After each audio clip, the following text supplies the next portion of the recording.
नमस्कार दोस्तों, स्वागत है आपका अपना YouTube channel Ayurveda and health with MKB। दोस्तों, आज हम एक नए वीडियो के साथ आए हैं। दोस्तों, आपको मालूम है कि ये जो यूट्यूब चैनल है, इसमें मोस्टली जो फार्मेसी से रिलेटेड चीज़ें मैं डालने का प्रयास करता रहता हूँ। और जो आयुर्वेद से रिलेटेड जो इन्फॉर्मेशन है, जो ड्रग्स हैं, जो दवाइयाँ हैं और जो उपचार किए जाते हैं, ये जो चल रहे हैं, जो हो सकते हैं, और जो आयुर्वेदिक जो प्रोडक्ट्स हैं उनके क्या क्या फ़ायदे होते हैं, ये मैं उसमें बताता रहता हूँ। दोस्तों, आज इस वीडियो में मैं आपके लिए ये जो वीडियो बनाने जा रहा हूँ और ये जो बनाया हूँ, इसका पर्पज़ ये है कि जो हमारे फार्मेसी के जो ग्रेजुएट्स, पोस्ट ग्रेजुएट्स लोग हैं, वो pharmacist exam, drug inspector exam आदि के लिए तैयारी करते रहते हैं और उनको बहुत बेसब्री से इन पोस्टों का इंतज़ार रहता है। तो इसी क्रम में उत्तर प्रदेश सरकार द्वारा उत्तर प्रदेश पब्लिक सर्विस कमीशन के द्वारा दिनांक 22/12/2025 को ऑनलाइन एप्लीकेशन के माध्यम से ड्रग इंस्पेक्शन औषधि निरीक्षक के 26 पदों की भर्ती के लिए आवेदन मांगे गए हैं ऑनलाइन माध्यम से, जिसकी जो कमेंसमेंट है, शुरुआती दिनांक है वो 22/12/2025 है। और अंतिम जो सबमिशन करने की, फीस जमा करने के अंतिम दिवस है, बैंक एप्लीकेशन, ऑनलाइन एप्लीकेशन जमा करने की जो अंतिम तिथि है वो 22/1/2026 है। इसके साथ ही जो correction, modification application, online application form में जो कर सकते हैं या फीस रिकन्सिलिएशन कर सकते हैं, वो दिनांक 29/1/2026 तक की जा सकती है। दोस्तों, जो उत्तर प्रदेश पब्लिक सर्विस कमीशन है, आप लोगों को सभी को मालूम है कि ये जो भी है, इसमें हम रजिस्ट्रेशन करते हैं। अब उत्तर प्रदेश सरकार द्वारा वन टाइम रजिस्ट्रेशन यानी OTR कर दिया गया है। और उनके जब आप OTR करेंगे यानी वन टाइम रजिस्ट्रेशन करेंगे तो उसमें OTR नंबर जनरेट होगा। इसी OTR नंबर के माध्यम से ही आप अपने करियर में या उत्तर प्रदेश सरकार द्वारा जो भी वैकेंसीज आ रही हैं, रिक्तियाँ आएंगी, उसमें आप उसी OTR के थ्रू अप्लाई कर सकते हैं। आपको बार बार एप्लीकेशन में अपनी सारी डिटेल्स भरने की ज़रूरत नहीं है। अगर जो लोग पहली बार OTR करेंगे या जिन्होंने अभी तक OTR जनरेट नहीं किया है, तो वो आयोग की जो वेबसाइट है http://otr.pariksha.nic.in उस पर लॉगिन कर दें, उस पर रजिस्ट्रेशन कर लें और उसके 72 घंटे के बाद जो है आप इसमें कर सकते हैं। जैसे कि आप यहाँ पर देख सकते हैं, 72 घंटे के बाद आप ऑनलाइन एप्लीकेशन के लिए अप्लाई कर सकते हैं। उसके बाद जब आपको OTR नंबर आपको जब मिल जाएगा तो उसको आप सबमिट करेंगे, और सबमिट करने के बाद कमीशन के वेबसाइट एप्लीकेशन आप सबमिट कैसे करेंगे, www.http://uppsc.up.nic.in के माध्यम से आप करेंगे। तो दोस्तों, इसके लिए जो हम आते हैं, इसमें तमाम तरह की रिक्तियाँ बताई गई हैं। इसमें बहुत सारी वैकेंसीज बताई गई हैं। और लेकिन हमें जो है आपको ड्रग इंस्पेक्टर के बारे में सिर्फ बताना है। आपको इससे पहले एक जानकारी और दे दें कि जो इसकी एप्लीकेशन फ़ीस है वो अलग अलग कैटेगरी के लिए अलग अलग है। जैसे कि अनरिजर्व एंड जनरल कैटेगरी और EWS और OBC की जो क्लास हैं, उनके लिए जो फीस है 80 फीस है, प्लस ऑनलाइन प्रोसेसिंग फीस है 25 रुपये की। टोटल जो राशि जाएगी इसमें ऑनलाइन अप्लाई करने के लिए 105 रुपये जाएगी, जनरल के लिए, EWS के लिए, OBC के लिए। शेड्यूल कास्ट और शेड्यूल ट्राइब क्लास वर्ग के लोगों के लिए, SC और ST वर्ग के लोगों के लिए जो एप्लीकेशन फीस है वो 40 रुपये है और ऑनलाइन प्रोसेस फीस 25 रुपये है। टोटल कुल जो इनका 65 रुपये जाएंगे। जो डिसेबल्ड कैटेगरी है, मतलब दिव्यांग जन है, उनके लिए जो एप्लीकेशन फीस है वो नील है और ऑनलाइन प्रोसेस फीस 25 रुपये है सिर्फ जाएगा, प्रोसेस फीस उनसे लिया जाएगा।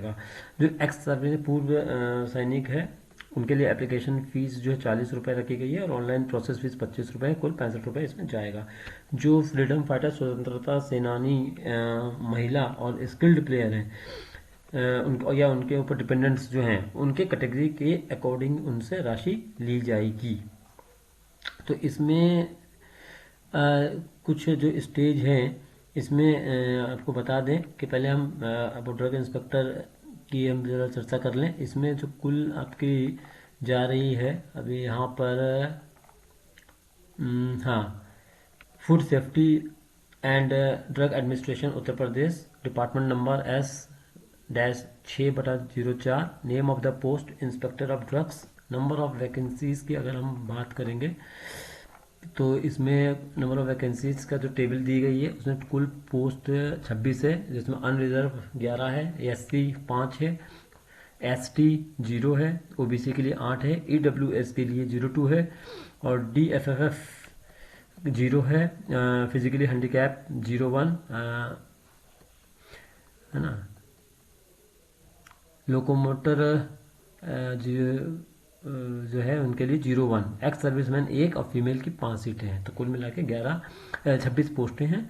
नेचर ऑफ द पोस्ट कैसा, प्रकृति क्या है इस पदों की, ग्रुप बी की पोस्ट हैं, गैजेटेड है, हालांकि जो ड्रग इंस्पेक्टर होते हैं गैजेटेड पोस्टें होती हैं। पे स्केल इसका लेवल 8 है, 47,600 से 1,51,100 रुपये। एज जो सीमा है, आयु सीमा है 21 साल से 40 साल है। एज रिलैक्सेशन है एज पर जो भी रूल्स हैं एससी एसटी ओबीसी के लिए, ईडब्ल्यूएस के लिए, पीडब्ल्यूडी के लिए, फिजिकली हैंडीकैप कैटेगरी के लिए, दिव्यांगजनों के लिए, एक्स सर्विसमैन और भूतपूर्व सैनिक जो होते हैं और स्वतंत्रता सेनानी के, वो जो भी नियम कानून लागू है वो लागू हो जाएंगे। इसके लिए जो है एकेडमिक क्वालिफिकेशन में ये महत्वपूर्ण है, ये बहुत ही महत्वपूर्ण पार्ट है इसका। इसमें दो पार्ट है। पहला जो है एसेंशियल क्वालिफिकेशन में मांगा गया जो अनिवार्य है। इसमें पहला आपका होना चाहिए डिग्री इन फार्मेसी की, फार्मेसी में डिग्री, और फार्मास्यूटिकल साइंस में या मेडिसिन में डिग्री होना चाहिए, जिसमें स्पेशलाइजेशन होना चाहिए आपका क्लिनिकल फार्माकोलॉजी और माइक्रोबायोलॉजी, और equivalent from the recognised university. ठीक। दूसरा जो है दूसरा सेकंड पार्ट है, उसका जो पहला पार्ट है उसमें आपका जो है 3 पार्ट हैं।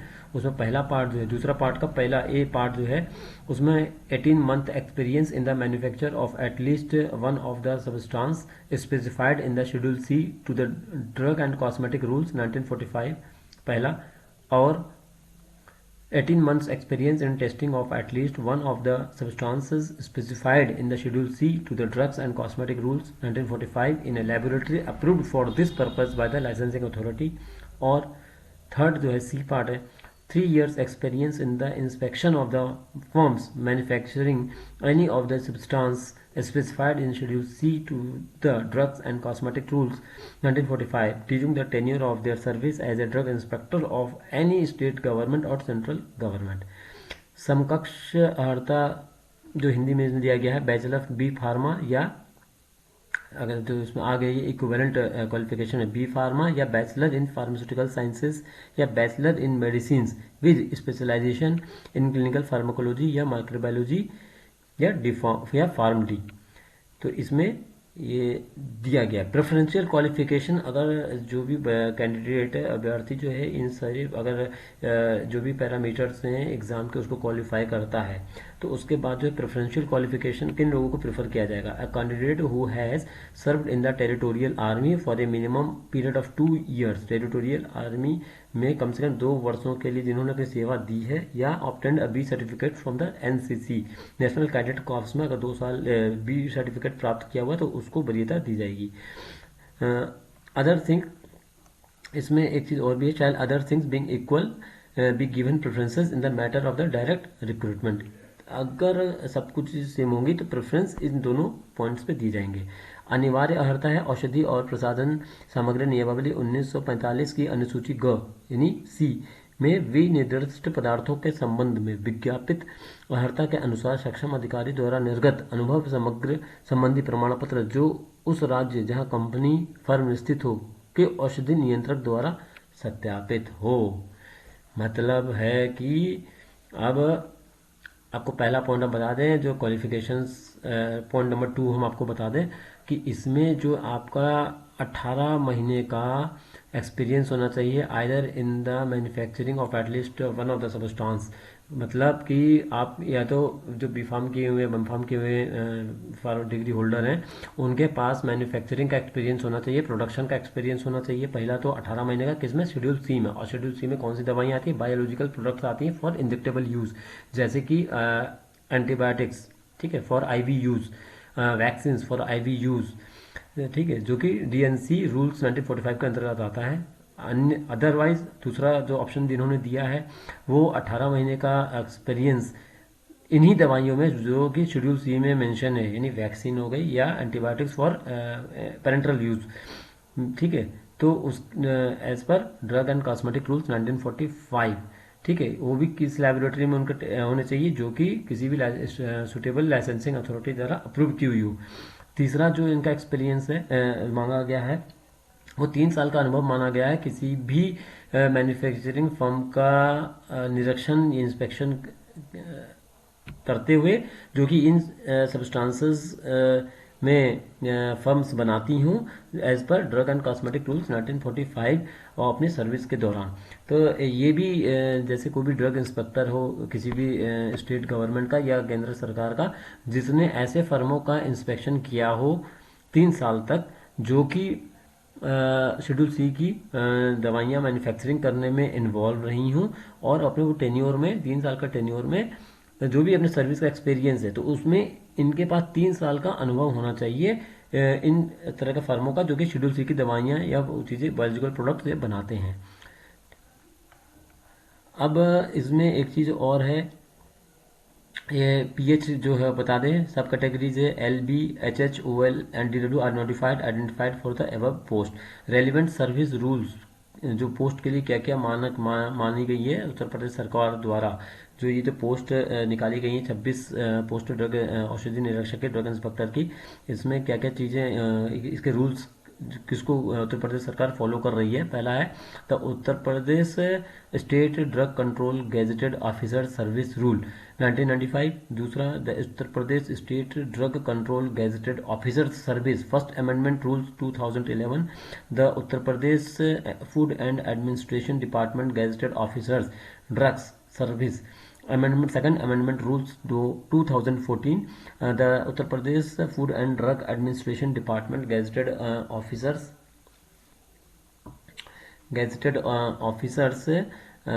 drugs service third amendment rules 2015। तो ये जो सारी बताई गई हैं, ये उत्तर प्रदेश सरकार द्वारा दी गई है। इसके अलावा और भी चीज़ें हैं, पोस्ट सब बताई गई हैं इसमें, और लेकिन मेडिकल ऑफिसर्स की पोस्ट है। अब ये जो इंस्ट्रक्शंस है रिलेटेड टू द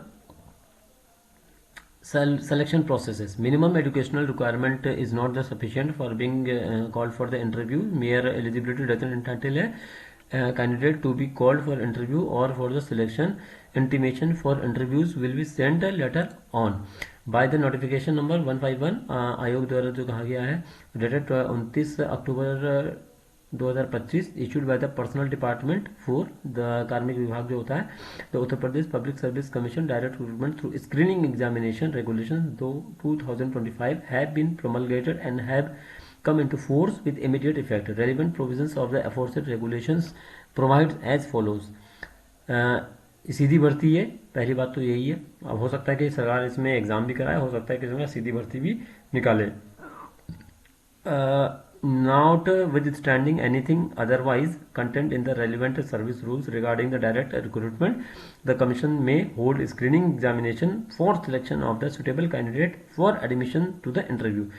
सीधी सी बात है, अगर कोई रूल्स ऐसा कोई डायरेक्ट रिक्रूट जो सीधी भर्ती होती है रिक्रूटमेंट है, उसके लिए कमीशन जो है स्क्रीनिंग एग्जामिनेशन को भी होल्ड करा सकती है कोई एक सेलेक्टेड सुटेबल कैंडिडेट को ढूंढने के लिए और सेलेक्ट करने के लिए, ताकि उसका इंटरव्यू कराया जा सके।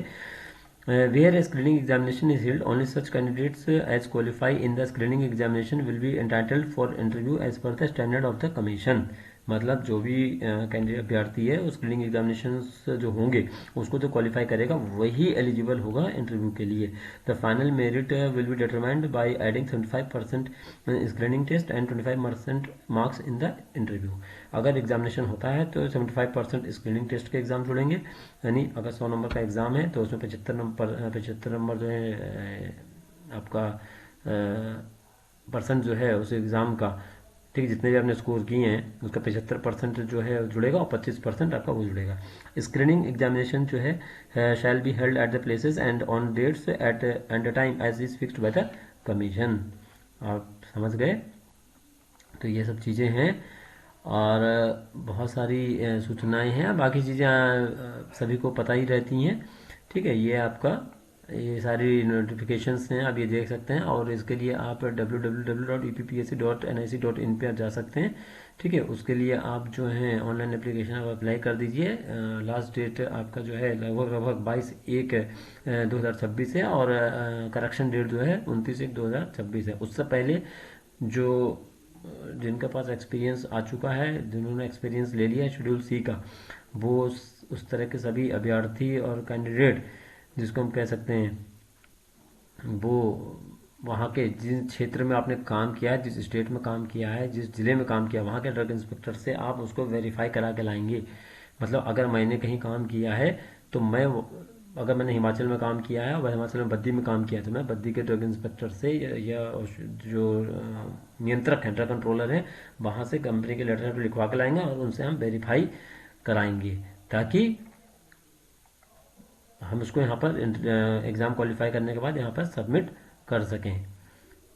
तो ये सारा कैटेगरी है डिसेबिलिटी का, जो दिव्यांगता है सर्टिफिकेट है, तो ये उसका सब मतलब कौन कौन से दिव्यांगता है उसमें दिया हुआ है।